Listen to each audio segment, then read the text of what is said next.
지금 미국 샌프란시스코에서는 에이펙 아시아 태평양 경제 공동체 정상회의가 열리고 있습니다. 미중 정상회담도 조금 전 여기서 열렸죠. 윤석열 대통령도 일정을 소화하고 있습니다. 경제인들을 만나서 에이펙 상호 연결성 강화해야 한다라고 강조했고 팀쿡 애플 CEO죠. 깜짝 만남도 가졌다고 합니다. 현지 동행 취재하고 있는 강희경 기자 나오십시오. 네, 샌프란시스코입니다. 네, 윤 대통령 일정 자세히 전해 주십시오.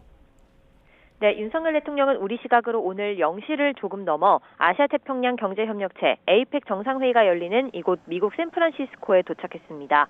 에이펙은 아시아태평양 지역 경제 성장과 번영을 논의하는 세계 최대의 지역 협력체로 윤 대통령이 참석하는 건 이번이 처음입니다. 올해 마지막 다자외교 무대이기도 한 이번 에이펙 정상회의에서 윤 대통령은 다자무역 체제 회복과 역내 공급망 강화, 회원국과의 연대와 협력 필요성 등을 강조할 예정입니다. 윤 대통령은 첫 일정으로 동포들과 오찬 간담회를 가진 뒤 에이펙 정상회의 부대 행사인 비즈니스 포럼 에이펙 CEO 서밋에 참석했습니다. 윤 대통령은 우리 정상으로는 10년 만에 대면으로 참석해 기조연설을 진행했는데요. 에이펙이 중심이 돼 세계 경제의 연결성을 가속화해야 한다고 강조했습니다. 들어보겠습니다.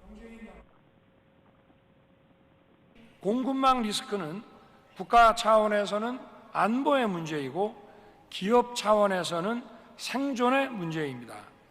이제 역내 공급망의 연결성 강화를 위한 보다 선제적이면서도 체계적인 대응을 함께 고민해야 합니다. 이후에는 팀쿡 애플 CEO와 깜짝 만남이 성사됐는데요. 사전 브리핑에서는 공개되지 않았던 일정인 만큼 비공개 접견에서 어떤 대화를 나눴을지 관심이 쏠립니다. 윤 대통령은 이어 샌프란시스코 지역에서 활동하는 첨단 기술 분야 한인 미래 세대와의 대화, 에이펙 환영 리셉션 등을 차례로 소화하며 첫날 일정을 마무리할 예정입니다.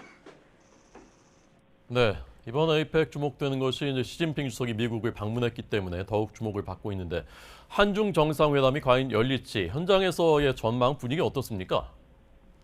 예, 앞서 윤 대통령은 이번 에이펙 정상회의에서 러시아와 북한의 불법적 군사협력이 세계 안보에 중대한 위협이란 점을 강조하겠다고 밝혔습니다.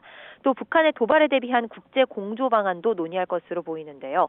윤 대통령이 북러 문제에서 중국의 역할을 촉구해왔다는 점에서 이번 에이펙을 계기로 한중 정상회담이 성사될지가 무엇보다 관심입니다. 회담이 성사될 경우 지난해 11월 발리 회담 이후 두 정상이 1년 만에 다시 만나는 만큼 관계 개선의 발판이 마련될지도 주목됩니다.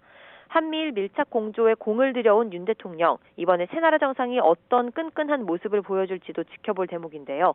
세 정상은 에이펙 환영 리셉션과 정상 만찬 등 곳곳에서 만날 것으로 보입니다. 기시다 후미오 일본 총리와는 나란히 스탠퍼드 대학 좌담회에 참석해 한일, 한미일 첨단 기술 협력을 주제로 대화를 나눌 예정이고 별도로 한일 정상회담이 열릴 거란 관측도 나옵니다. 지금까지 샌프란시스코에서 YTN 강희경입니다.